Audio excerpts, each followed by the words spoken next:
श्रीराम जय जय राम। संत तू भगवंताचा आहेस ही जाणीव देतात। आपण कोणतेही कृत्य करीत असताना ज्याकरिता ते कृत्य आरंभिले ते जसे आपल्या डोळ्यांसमोर असते, त्याप्रमाणे नाम घेताना आपण नाम कशाकरता घेतले त्याची अखंड जाणीव असावी। ही जाणीव अखंड ठेवणे, मी भगवंताचा आहे हे जाणणे, याचे नाव अनुसंधान ठेवणे। वास्तविक आपण भगवंताचे आहोतच, पण मी विषयाचा आहे असे भ्रमाने वाटू लागले। संत तू विषयाचा नाहीस, भगवंताचा आहेस असे सांगतात। हीच संतांची खरी कामगिरी आणि याकरता ते नाम घ्यायला सांगतात। नाम घेणे म्हणजे मी विषयाचा नाही, भगवंताचा आहे असे मनाला सांगणे आणि मनात तशी जाणीव उत्पन्न करणे आणि ही जाणीव टिकवण्याकरिता पुन्हा पुन्हा मनाला तेच सांगणे, म्हणजे तेच नाम सतत घेणे। तुम्हाला रामदर्शन पाहिजे म्हणता, पण राम तुम्हाला ओळखता कसा येणार? रामदर्शन व्हायला रामाचे अंतर काढता आले पाहिजे, रामाला पक्के ओळखता आले पाहिजे। याकरिता अंतःकरणाची पवित्रता पाहिजे, शुद्ध भाव पाहिजे। सर्व काही साधने केली पण भाव नसेल तर ती व्यर्थ होतात। कालांतराने त्यामुळे भाव उत्पन्न होईल हे खरे, पण भाव ठेवून साधने केली म्हणजे प्राप्ती लवकर होते। नवविध भक्तीमध्ये सोपी आणि मुख्य भक्ती म्हणजे अर्पण करणे ही होय। आपण सर्वस्वी देवाचे होऊन राहावे, म्हणजे आपण जे काही करतो ते सर्व अर्पणच होते। ज्याने त्याने आपले हित ओळखून वागणे हे जरूर आहे। कल्याणाचा मार्ग कुणीही दाखवील, पण त्याप्रमाणे वागणे हे ज्याचे त्याच्याकडे आहे। बंधनाला खरे कारण परिस्थिती नसून आपल्याच मनाची ठेवण हे आहे। कोणत्याही परिस्थितीत, कोणत्याही काळात आणि वाटेल त्या अवस्थेत घेण्यासारखे एक भगवंताचे नाम तेवढे आहे। त्या परिस्थितीत पूर्ण समाधानी राहणे ही देवाची कृपा होय। अग्नीचा उपयोग तो करून घेणाऱ्यावर आहे, तसा देवाचा उपयोग जसा करावा तसा होतो। परमेश्वराच्या ध्यानाने सिद्धी येतात आणि सिद्धी जर त्याज्य, मग परमेश्वराचे ध्यान करूच नये की काय? तर ध्यान हे सिद्धी मिळवण्याकरता करू नये। परमेश्वर प्राप्तीकरता निष्काम बुद्धीने ध्यान करावे, म्हणजे परमेश्वर सिद्धीचे अडथळे दूर करतो। साधू सिद्धींचा उपयोग करीत नाहीत, ते परमात्म स्वरूपात मिळून गेलेले असतात। सर्व गोष्टी हे परमात्म्यावर सोपवितात आणि त्याच्या इच्छेनेच केव्हा केव्हा चमत्कार झाल्याचे साधूंच्या चरित्रात दिसते। श्रीराम जय जय राम।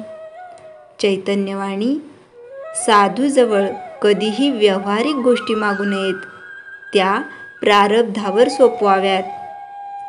श्रीराम जय जय राम। श्री रामनवमीचे प्रवचन 1।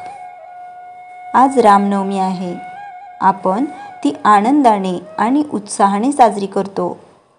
आज रामजन्म झाला, आता पुढच्या रामजन्मापर्यंत आपला हा आनंद टिकेल असे आपल्याला मनापासून वाटते का?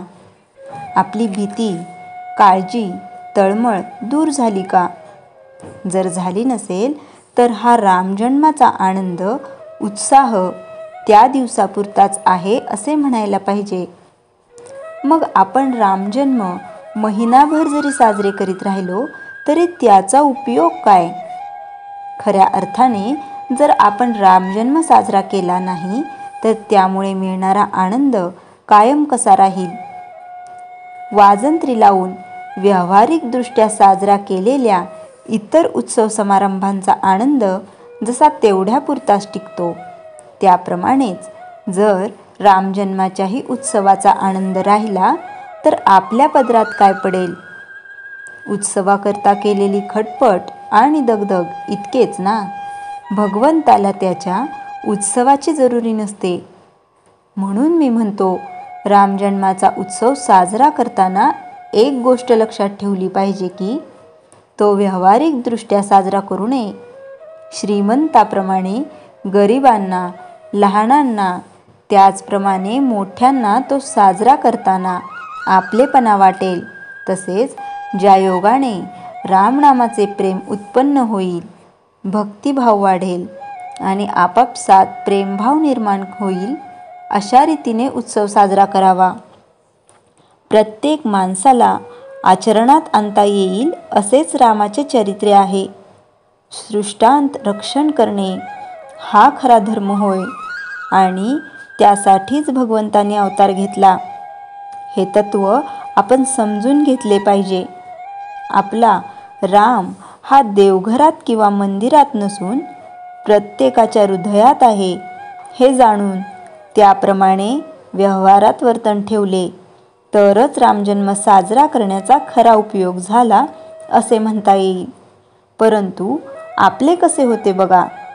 आपल्याला डोळे असून प्रकाश दिसू शकत नाही, कारण त्यावर विकारांचा पडदा येतो. डोळ्यांवर दृष्टी कमी करणारे आच्छादन येते आणि डॉक्टर ते ऑपरेशन करून दूर करतात. परंतु ज्याप्रमाणे ऑपरेशन झाल्यावर डॉक्टरांनी सांगितलेले औषध, पथ्यपाणी वगैरे चालू ठेवायला लागते, त्याप्रमाणे नीतिधर्माचे आचरण ठेवून साधू संतांनी सांगितलेले नाम अत्यंत आवडीने घेणे जरूर आहे. रामजन्माच्या निमित्ताने तुम्ही आपल्या अंतःकरणात पेरलेल्या नामरूपी बीजाची वाढ कशी होईल इकडे लक्ष द्या. प्रत्येक वर्षाच्या रामजन्माबरोबर रामनामाच्या प्रेमाची वाढ होऊन त्यामुळे मिळणाऱ्या आनंदात अधिकाधिक भर पडावी, हेच रामजन्माच्या उत्सवाचे खरे फळ होय. राम करता आहे ही भावना दृढ ठेवून मन रामनामात जास्तीत जास्त रमणे हीच रामजन्म साजरा केल्याची फलश्रुती होय. श्रीराम जय राम जय जय राम.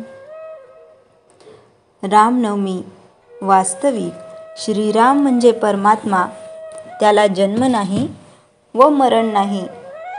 आत्मस्वरूप श्रीराम प्रत्येकाच्या हृदयात वास करतो.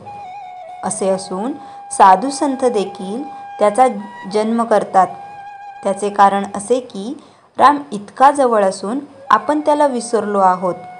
अर्थात त्याच्या जन्म बाहेरील नसून आतील आहे. श्रीरामाचा जन्म आपल्या अंतरी व्हायला पाहिजे. श्रीराम आपल्या अंतरी जन्मास आला त्याची खूण अशी. राम जन्मास आल्यावर आपल्यावरील आपले स्वामित्व संपले असे समजले पाहिजे. ते रामाकडे सोपविले पाहिजे. अरण्यामध्ये श्रीरामाची गाठ पडल्यावर मारुतीने त्याला आपला स्वामी मानला, तसे मारुतीने आपल्या देहासकट सर्व जीवन त्याला अर्पण केले. श्रीरामनवमीच्या दिवशी आपण तसेच करावे. आपला प्रपंच रामावर सोपवला की आपण काळजीतून मुक्त झालो. असे काळजीमुक्त होण्यात खरी रामनवमी होते. श्री गोंदवलेकर महाराज. संदर्भ साधकाच्या अभ्यासाची रूपरेषा हे पूज्य बाबा बेलसरे यांचे पुस्तक.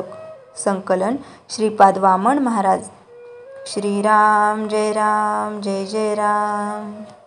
जयाच्या जनी जन्मनामार्थ झाला, जयाने सदा वासनामात केला. जयाच्या मुखी सर्वदा नाम कीर्ती, नमस्कार त्या ब्रह्मचैतन्य मूर्ती. श्रीराम जय राम जय जय राम.